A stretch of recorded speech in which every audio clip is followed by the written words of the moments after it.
మీ ఇంట్లో వెజిటేబుల్స్ లేకుంటే ఇలా వండి చూడండి ఫ్రెండ్స్. జస్ట్ ఆనియన్స్, ఎగ్స్ ఉంటే చాలు. ఇలా మంచి ఎంతో టేస్టీకరమైన పిల్లలు ఎంతో ఇష్టపడే రకమైన కూరని మీరు వండి పెట్టొచ్చు ఇంట్లో. సో మా ఇంట్లో నాకైతే అన్ని వెజిటేబుల్స్ ఉన్నాయి. పిల్లలు మాత్రము తినము ఏవి అంటే, సరేలే వాళ్ళకి ఇష్టమైనది ఎగ్ ఫ్రై చేయమన్నారు. బట్ నేనైతే ఎగ్ పులుసు చేశాను. ఎందుకంటే మా సారు ఎగ్ ఫ్రై తీసుకెళ్లరు కాబట్టి, అంటే బాక్స్లో తీసుకెళ్లరు కాబట్టి. సో ఎగ్ పుల్స్ అయితే అందరికీ వచ్చేస్తుంది కదా, ఇంకెందుకు 2 కర్రీస్ అనేసి ఈజీగా ఉండే ప్రాసెస్ ఎగ్ పులుసు చేసేసాను ఈరోజు. వీడియోలోకి వెళ్ళే ముందు ఒక లైక్ చేయండి గాయస్. నేనైతే ఈ కర్రీకి నేను ఆనియన్స్ కట్ చేసి పెట్టేసుకున్నాను. ఎగ్స్ పులుసు చేయడానికి కూడా చింతపండు కూడా నానబెట్టేసుకున్నాను. సో మీరు ఒకసారి అయితే ట్రై చేయండి, చాలా ఎమ్మీగా ఉంది. నేనైతే ఇప్పుడే తిని వాయిస్ ఇస్తున్నాను. దీంట్లోకి కొంచెం కరివేపాకు, ఫ్రెష్గా ఉండే కొత్తిమీరని తీసుకున్నాను. ఎగ్స్ కూడా నేను ఆనియన్స్ అంటే కర్రీ స్టార్ట్ చేయకముందే ఎగ్స్ నేను బాయిల్ అవ్వాలి కాబట్టి ముందే పెట్టేసేసుకున్నాను. సో మనము ఇక్కడ కర్రీ అయ్యేలోపు అక్కడ ఎగ్స్ అవుతాయి కాబట్టి, ఇప్పుడు మనకు మీకు ఎంత కావాలో క్వాంటిటీ దానికి సరిపడినంత ఆయిల్ అయితే తీసేసుకోండి. నేను యాజ్ యూజువల్గా 3 పావులే పోస్తాను. సో 3 పావులు అయితే ఆయిల్ పోసేసుకున్నాను. నెక్స్ట్ కొంచెం వేడెక్కాక ఆనియన్స్ వేసేసుకోవాలి. కొంచెం దీంట్లోకి ఆనియన్స్ ఎక్కువనే పడతాయండి. ఎగ్ ఫ్రైలోకి అయితే ఎలాగైతే పడతాయో ఎగ్ పులుసులో కూడా అలాగే పడతాయి. సో ఆయిల్లో మంచిగా స్ప్రెడ్ అయ్యేటట్టు కలుపుతూ ఉండాలి. చూడండి ఎంతసేపు కలుపుతున్నానో. మామూలుగా ఇలా కలిపేసి జిగ్ జాగ్ కలిపేసి పెట్టేస్తుంటారు కదా, అలా కాకుండా మంచిగా కూల్గా నిదానంగా మంచి ఆయిల్లో కలిపేటట్టుగా చూసుకొని మూత పెట్టేసేయాలి అట్లా 1 మినిట్. ఈలోపు మనకు ఎగ్స్ అక్కడ పక్కన ఉడుకుతూనే ఉంటాయి.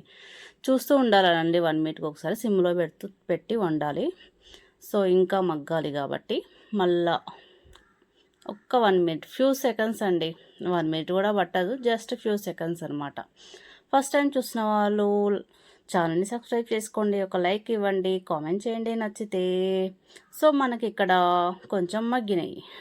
కొంతమంది అయితే సాల్ట్ వేసుకుంటారు.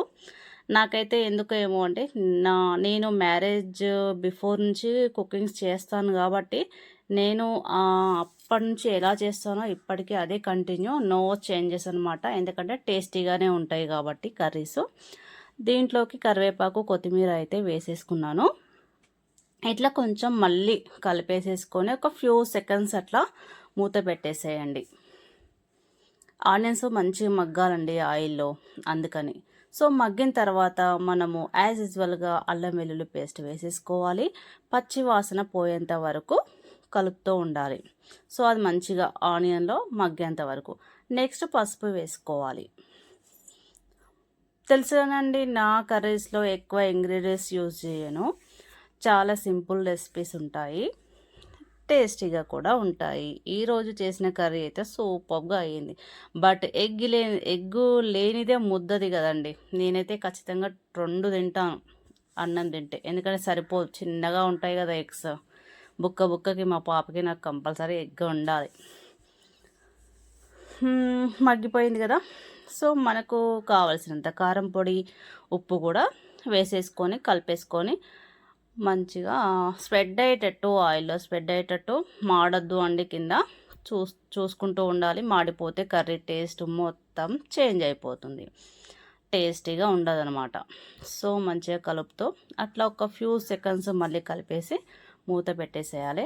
నేను ఆలోపు చింతపులుసు చేసి పెట్టేసుకున్నానండి. మీకు ఎంత కావాలో అంత మాత్రమే పులుపు చేసుకోండి. ఎక్కువ పులుపు అయితే మేము తినలేము, నార్మల్గా చేసుకున్నాను నేను. ఎక్కువ అంటే పులుపు ఉండేటట్టుగా చూసుకోవాలి అంతే మాత్రం తప్ప, ఎక్కువ పులుపు ఉన్నదనుకో తినలేమండి. మేము నార్మల్గా తింటాం కాబట్టి అంతే. మీకు కొన్ని వాటర్ అయితే పోసుకోండి. మీకు ఎంతమందికి వండుకోవాలో దాని తగ్గట్టు ఆనియన్స్ కానీ చింతపులుసు కానీ అట్లా చూసుకోండి. మాకు సరిపోతుంది కాబట్టి ఓకే. అది ఈ ఎగ్స్ క్రాక్స్ వచ్చాయి కాబట్టి నేను స్టవ్ అయితే ఆఫ్ చేసేసుకుంటున్నాను. ఎగ్స్ పొట్టు కూడా తీసి పెట్టేసుకుంటాను పక్కకి. చూడండి మగ్గుతున్నది. సో దీంట్లో ఎగ్ పొట్టు తీసి పెట్టుకున్నవి ఎగ్స్ అయితే ఇందులో వేసేసుకోవాలి. మీకు ఎన్ని ఎగ్స్ కావాలో అన్ని ఎగ్స్ వేసేసుకోండి. నాకు కంపల్సరీగా మనిషికి 2 అన్నట్టు అట్లా అట్లా 7, 8 అట్లా వేసేసుకున్నాను. చూడు ఎగ్స్ కూడా పులుసులో మంచిగా మగ్గుతున్నాయండి. కొంచెం ఇందులోకి ధనియాల పొడి వేసేసుకోండి. చాలా టేస్ట్ని ఇస్తుందండి ధనియాల పొడి నిజంగా కర్రీస్లలో. పులుసులో అయితే సూపర్ అద్భుతంగా పనిచేస్తుంది.